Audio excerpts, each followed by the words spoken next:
Hola compañeros, mi nombre es Pedro Josué. Hablaré acerca de ondas superficiales en un líquido de gravedad y de tensión superficial. Espero sea de su agrado. Pues estos son los temas que voy a abordar durante la presentación, así que damos comienzo con ondas superficiales en el agua. Cuando nosotros tenemos un cúmulo de agua que está siendo sometido únicamente por la gravedad y por la tensión superficial, este tiende a permanecer plano y horizontal. No es hasta que una fuerza externa lo saca de su posición de equilibrio formando ondas, llamadas ondas superficiales. Pues estas ondas afectan también el interior del fluido, pero con menos intensidad a mayores profundidades, y lo podemos ver en la imagen cómo la bolita de arriba tiene una mayor movilidad que la bolita de abajo. Los efectos de la tensión superficial son importantes solo si la longitud de onda es muy corta. Si la longitud de onda es lo suficientemente grande, la fuerza de restitución se debe solo a la gravedad, y tenemos entonces las denominadas ondas de gravedad. Las ondas superficiales de la gravedad en un fluido son más complejas que las ondas transversales en una cuerda o las ondas longitudinales en un resorte. El movimiento de las partículas en el agua no es por lo tanto ni longitudinal ni transversal, sino más bien circular. Y esto confirma nuestra experiencia en la playa. Cuando nos llega una ola nos mueve hacia arriba y hacia adelante, y cuando pasa nos mueve hacia abajo y hacia atrás.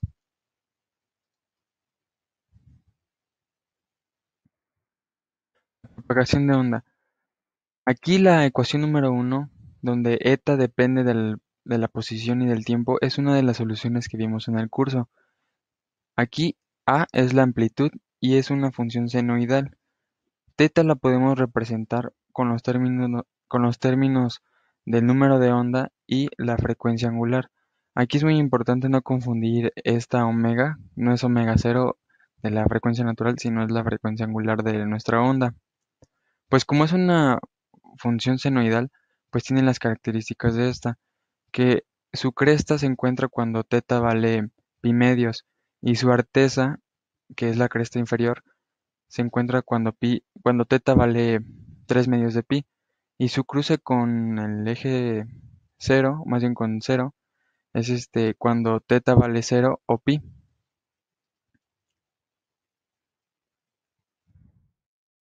La relación de dispersión de frecuencia es esencial para las ondas de agua y otros fenómenos de la física.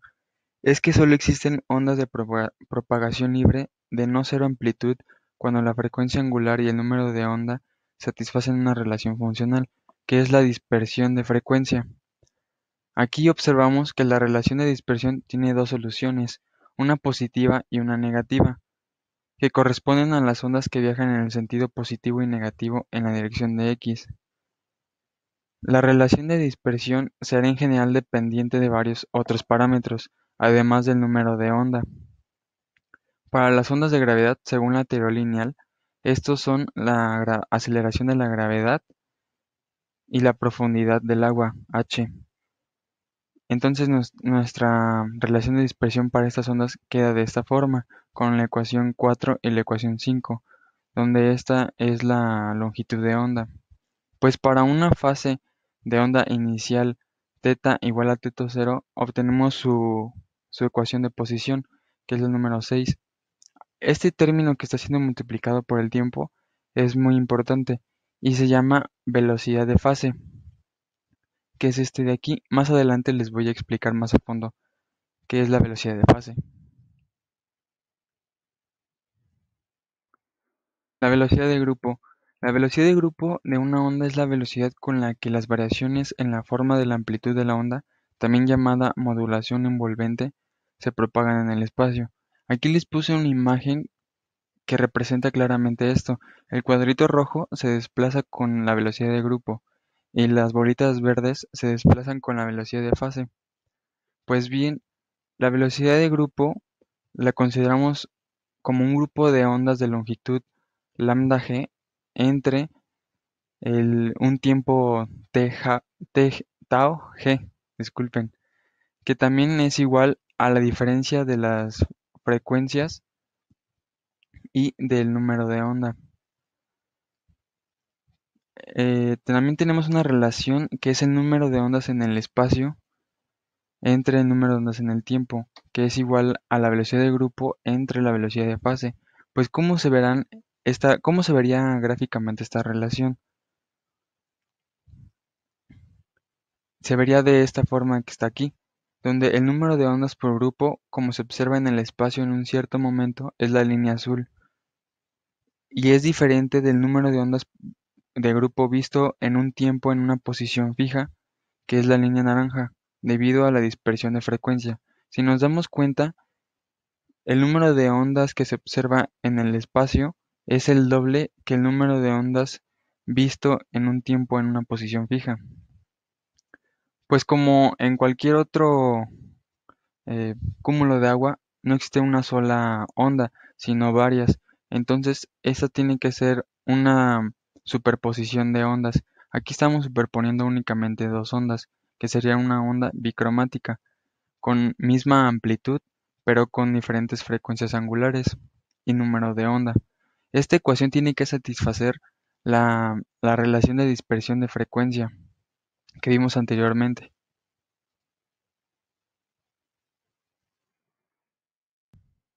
La velocidad de fase. La velocidad de fase es la velocidad con la que una frecuencia única de un grupo de ondas o de una fase de un grupo de ondas se propaga a través de un medio. La velocidad de fase depende de la longitud de onda y de la profundidad del agua. Para una profundidad fija de agua, con una gran longitud de onda se propagan más rápidamente que las ondas más cortas. Aquí tenemos dos ecuaciones, la 11 y la 12. La 11 es para una velocidad de fase donde la longitud de onda es mucho más grande que la profundidad de agua. Entonces tenemos que es igual a la raíz de g por h. Y esta es su gráfica. Podemos observar que este término de aquí abajo, que es h entre la longitud de onda, se llama altura relativa. Pues esta altura relativa nos está diciendo qué tan profundo está, ¿no? La gráfica está dividida en tres, donde aquí se muestra una profundidad relativa muy pequeña, una intermedia y cuando ya es profunda el agua. A medida que va aumentando la profundidad, vemos que no se distingue la velocidad de fase de la velocidad de grupo, donde la velocidad de fase es la línea A y la velocidad de grupo es la línea roja B. Pues cuando va aumentando la profundidad, vemos que la velocidad de fase aumenta y la velocidad del grupo disminuye. Para profundidades este, con, con, vel- ay, con efectos de la gravedad, la velocidad de fase es mucho más rápida que la velocidad de grupo. Bueno, entonces, para cuando nosotros tenemos una profundidad mucho mayor que la longitud de onda, quiere decir que la profundidad relativa o la altura relativa es mayor que 0.5 y es igual a g entre 2pi por el periodo, donde la longitud de onda es igual a g entre 2pi por el periodo al cuadrado. Y pues aquí todo este término se eleva al cuadrado y por eso sale de la raíz. De igual forma, aquí tenemos su gráfica, donde para aguas poco profundas, la velocidad de fase y la velocidad de grupo no se distinguen. Y no es hasta que aumenta esa profundidad que se comienzan a separar y tienden a estas líneas punteadas azul y roja, que son los límites de la profundidad. De igual forma, estos son los límites de la profundidad y tienden a tomar esos valores.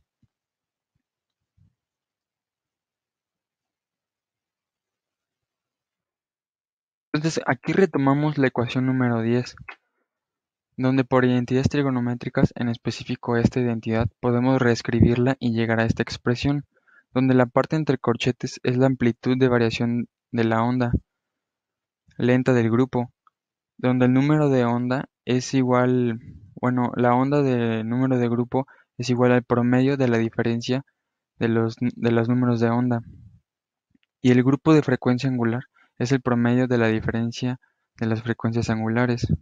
Entonces, cuando nosotros tenemos una superposición de ondas, vemos que obtenemos una envolvente que es la velocidad de grupo y la velocidad de fase. pues la, la superposición de estas dos, de omega 1 y omega 2, forman un grupo. La oscilación más rápida ocurre a la frecuencia promedio de los dos componentes, de la suma de los componentes, que es igual a esta. La de aquí abajo viaja mucho más rápido.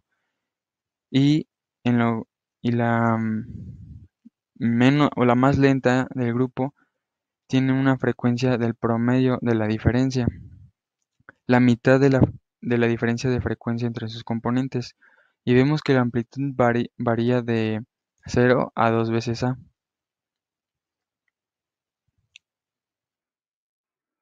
Como resultado, nosotros tenemos que podemos expresar la velocidad de grupo como el límite cuando capa 1 tiende a capa 2 de esta expresión que habíamos visto anteriormente, pues este límite representa un diferencial, que también es el diferencial de la dispersión de frecuencia.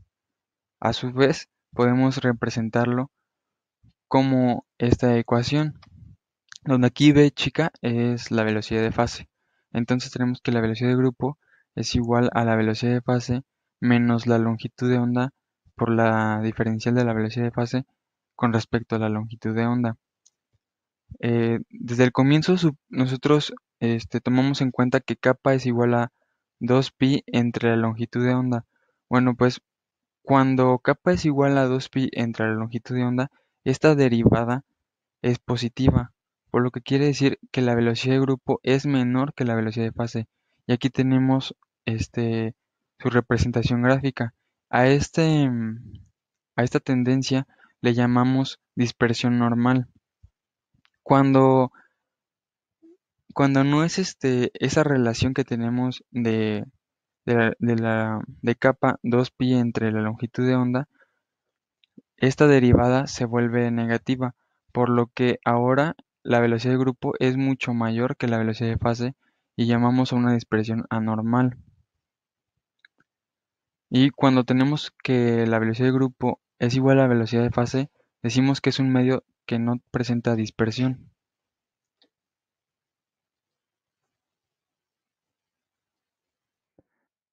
Los efectos de la tensión superficial.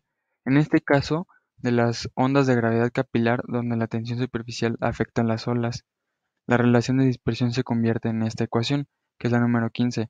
Si vemos y comparamos con la anterior, lo único que se agrega es este término de aquí, donde sigma es la tensión superficial y ρ es la densidad de nuestro líquido, en este caso de agua.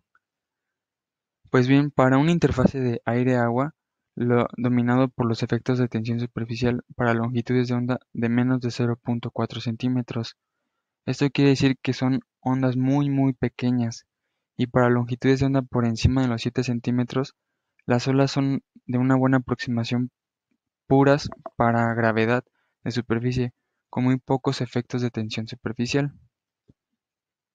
Entonces nosotros aquí tenemos la relación de dispersión de frecuencia para dos capas homogéneas de fluidos de espesor h por debajo de la interfaz y de h' por encima bajo la acción de la gravedad. Aquí vemos que esta ρ es la densidad de nuestro fluido y ρ' es la del aire. Pues si nosotros hacemos que ρ' sea cero, regresamos a las ecuaciones anteriores donde la profundidad únicamente estaba presente. Aquí vemos que también tienen las funciones cotangente e hiperbólica, que después haremos un límite para que éstas tiendan a 1.